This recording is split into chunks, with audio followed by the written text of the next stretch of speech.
এক সময় ঘূর্ণায়মান পাহাড় এবং ফিসফিস বনের মধ্যে অবস্থিত একটি অদ্ভুত ছোট গ্রামে, যেখানে একদল কৌতূহলী এবং দুঃসাহসিক শিশু বাস করত। গ্রামটিকে উইলোব্রুক বলা হতো এবং এটি এমন একটি জায়গা যেখানে সবাই একে অপরকে চিনত এবং যেখানে হাসি প্রতিদিন বাতাসে ভরে উঠত। একটি রৌদ্রোজ্জ্বল সকালে যখন শিশুরা গ্রামের কেন্দ্রে পুরনো ওক গাছের তলায় জড়ো হয়েছিল, তারা সিদ্ধান্ত নিল যে তারা একটি দুর্দান্ত দুঃসাহসিক কাজ শুরু করতে চায়। তারা জঙ্গলের গভীরে লুকানো একটি রহস্যময় গুহা সম্পর্কে প্রাচীনদের কাছ থেকে গল্প শুনেছিল, যেখানে বলা হয়েছিল যে এম্বার ডোয়েলার নামে একটি বন্ধুত্বপূর্ণ ড্রাগন বাস করত। ড্রাগনের সাথে দেখা করার ধারণায় উত্তেজিত শিশুরা তাদের যাত্রা শুরু করে। তাদের সাহস এবং কল্পনা ছাড়া আর কিছুই ছিল না। তারা রঙিন বুনোফুল দিয়ে ঘেরা তৃণভূমির মধ্য দিয়ে হেঁটেছিল এবং ধাপে ধাপে পাথরের উপর বকবক করা স্রোত অতিক্রম করছিল।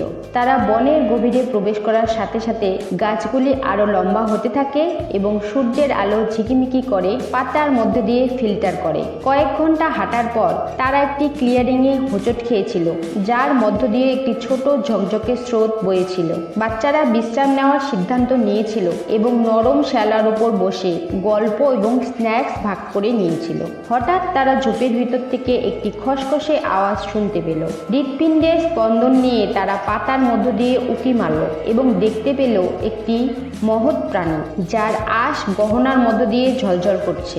এটি ছিল এম্বার ডোয়েলার, সেই বন্ধুত্বপূর্ণ ড্রাগন। ড্রাগনটি সদয় চোখ এবং মৃদু হাসি ছিল যখন এটি শিশুদের কাছে আসে। বনে তাদের উপস্থিতি সম্পর্কে সকলেই কৌতূহলী ছিল। শিশুরা যদিও প্রাথমিকভাবে চমকে গিয়েছিল, শীঘ্রই তারা বুঝতে পেরেছিল যে ড্রাগনটি একটি ভয়ঙ্কর জন্তু নয়, বরং একজন জ্ঞানী এবং বন্ধুত্বপূর্ণ সঙ্গী ছিল। তারা সারাদিন গেম খেলে, কৌতুক শেয়ার করে এবং মন্ত্রমুগ্ধ বনের ড্রাগনের কাছে গল্প শুনে কাটিয়ে দেয়। সূর্য অস্তমিত হতে শুরু করলে গাছের উপর একটি উষ্ণ সোনালী আভা ঢেলে এম্বার ডোয়েলার বাচ্চাদের বিদায় জানালেন। তাদের সাথে আবার একদিন দেখা করার প্রতিশ্রুতি দিলেন। শিশুরা তাদের জাদুকরী দুঃসাহসিক কাজের আনন্দ এবং স্মৃতিতে পূর্ণ হৃদয় নিয়ে উইলোব্রুকে ফিরে আসে। সেই দিন থেকে উইলোব্রুকের বাচ্চারা প্রায়শই মন্ত্রমুগ্ধ সেই বনে যেত, যেখানে তারা সমস্ত ধরনের প্রাণীর সাথে বন্ধুত্ব করত এবং সাহসিকতা, দয়া, প্রকৃতির বিস্ময় সম্পর্কে মূল্যবান পাঠ শিখছিল।